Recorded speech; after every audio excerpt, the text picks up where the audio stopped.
aking makakakuwihan, kwentuhan, at tagapagsalita ng Manila Police District. Siyempre, isa ho sa mga abala ay ang ating mga pulis. Bakit? Balik eskwela na naman.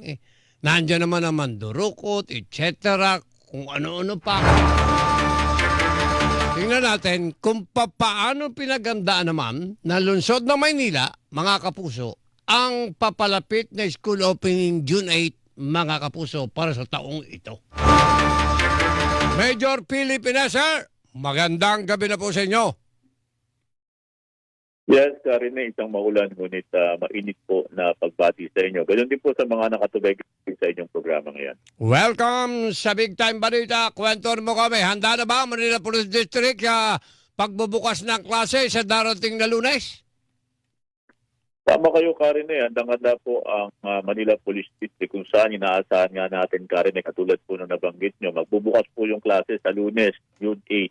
Kung saan mahigit kalahating milyon pong mga mag-aaral ang inaasahan natin magbabalik sa eskwela. Ganun pa man, Karine, meron po tayong mga PNP at MPD personnel na i-deploy po dyan. At Karine, matagal na po nating ginagawa itong pag-deploy ng mga police natin. Mahigit kumulang 1,600 MPD personnel yan, Karine. Nagagamitin natin para mapakita natin yung ating presensya dito sa unang pagbubukas ng klase, Karine. Hindi pa kasama, Karine, dito yung mga force multiplier natin na taon-taon naman ay tumutulong sa atin. Meaning, yung mga barangay natin, mga barangay tanod natin. Tama kayo, Karine. At saka may mga NGO din tayong tumutulong, Karine. Yung nabanggit ko lang na mahigit 1,600 MPD personnel, Karine. Yan yung makikita natin sa mga entrada ng ating mga eskwelahan, Karine. Kung saan, meron po tayong 204 na mga schools dito sa lungsod ng Maynila. Okay. At hindi naman lahat, Karine, magbubukas na sa Lunes. Meron pa rin naman pong sa susunod pong Lunes mag-uumpisa ng kanilang klase. Ganun pa man, Karine. Lalo na yung mga pribado, ano po? Meron mga security plan para po doon. Lalo na yung mga pribado, maaari malate pa ng pagbubukas, ano?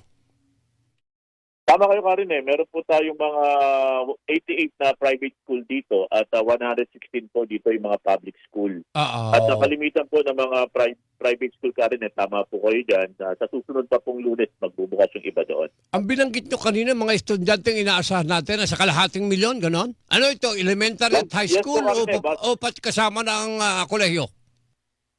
Lahat na po yung, Karine, inaasahan po natin yung, Karine, base po doon sa ating taon-taon nating pag-i-estimate ng mga magbabalik eskwela. Nakapagtala po tayo dyan ng, inaasahan po natin, Karine, mahigit sa kalahating milyon po na mga estudyante ang magbabalik eskwela. So far, wala naman kayo nakitang maaari maging problema sa pag-open natin ng klase? Karine, wala po tayong nakikita magiging problema dyan, Karine. Mataas po yung presensya ng ating mga kapulisan. At hindi pa man po nag-uumpisa yung klase, Karine. May mga balik eskwela na brigada eskwela, Karine. At tuloy-tuloy po yung ating koordinasyon sa mga school authorities. At makikita po nila yung Police Maynila na palalakasin pa po natin yung presensya. Makaramdam po ng kapanatagan yung mga magulang, estudyante at mga guro. At sabi nga, Karine, yun naman po ang bilin ng ating district director. Opo. Well, yung mga uniform personnel natin yan, yun yung presensya para maramdaman. Yung mga non-uniform, magtatalaga rin kayo? Tama kayo, Karine. Kasama po sa deployment natin, yung mga tinatawag natin, Karine, na sekreta. O yung mga intel personnel natin para mag-monitor, Karine. Alam ko naman, nakabisagin yung, Karine, yung tinatawag nating mga sekreta. Na ginagamit natin yan para mas mabantayan pa natin yung ating mga kababayan dito sa lungsod ng Maynila.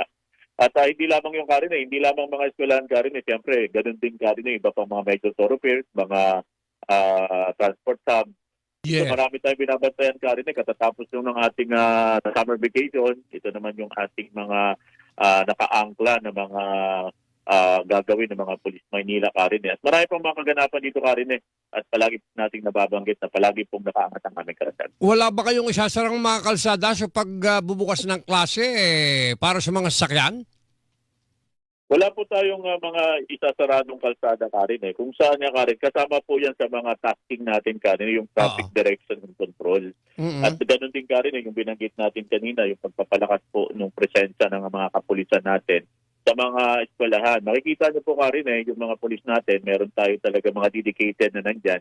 Kasi sabi nga po natin Karen, bili na po ng ating SILG, yung Safer Metro Manila. Kasama na rin po yan sa mga ginagawa nating inisyatibo na yung mga ating pong mga estudyante, magulang at mga guro ay magkaroon po sila ng kapanatagan na pagpapasok po sa eskwelahan, uuwi po, ay may makikita po silang mga pulis natin. What about University Belt area? Okay na rin sila? Karen, itong University Belt, ito yung isa sa pinakamarami nating eskwelahan dito sa lungsod ng Maynila. Mm-mm. At kung mapapansin nga Karen, dito pong University Belt, meron po tayong binabantayan ng mga 26 na mga private school dyan. At alam naman po natin na pag sa mga ganitong pagkakataon Karen, inaasahan natin na may mga mananamantala po talaga dito. Yes. At pakiusap natin, Karen, tulungan din tayo ng ating mga kababayan kung sakali po may mga mapapansin sila ng mga kahinahinalang individual, pati po sa mga presensya at galaw. I-report niyo po agad sa inyong otoridad. O kaya naman po itawag niyo po doon sa ating 911 at makikita niyo po yung kagyat na aksyon ng mga pulis Maynila. Okay, siguro iwanan ko na yan bago kita pakawalan. Kumusta naman ang kabuuan ng AOR ninyo sa nakalipas na 24 oras, sir? Yes, Karen, banggitin ko na lang po yung pagtutugma-tugma natin ng mga estatistika ng krimen. Kung saan, Karen, pinagtutugma natin yung nung nakaraang taon at saka ngayong taon at yung from January to May po, tinitignan po natin yan. Nakita ko po yung hawak-hawak kong statistika na meron po tayong pagbaba ng hate focus crime natin. Kung saan lang Karen, meron lang tayong nakitang pag-angat. Dito po sa crimes against property, particular po dito sa theft. Kasi nalaman natin Karen, may mga kalimitan ng insidente ito, nangyayari ito sa loob ng mga mall. Okay. At sabi ko nga Karen, hindi tumitigil yung mga police natin na pakikipag-coordinate dun sa mga mall authorities nila, mga security officers nila para ma-address natin. Kasi pagdating sa loob ng mall Karen, nahihirapan tayo. Wala naman tayong mga police visibility dyan. Mundi na doon tayo sa labas. Opo. At may sarili naman silang mga security dyan. Ayun naman Karen, marami tayong mga ginagawang iba't ibang mga estratehiya para ma-address natin ito. All right. Yan po Karen. Okay. With that, sir, congratulations. Thank you very much for your time. Maraming salamat po, Karine, sa pagbibigay ng pagkakataon. Sa ngalan po ng aming Chief PNP, ng aming pong Regional Director ng NCRPO, at ang aming pong punong taga-Timon, Brigadier General Arnold Jensen Santiago, makakaasa po kayo sa tapat, nararamdaman at may paninindigan para po sa timbulan ng laya at diwang dakila. Lungsod po ng Maynila. Isang kalmadong gabi po. Thank you very much, Police Major Pilipinet, tagapagsalita ng Manila Police District. Nakatidya oras nating 12 minutes and 4 seconds after 6. Double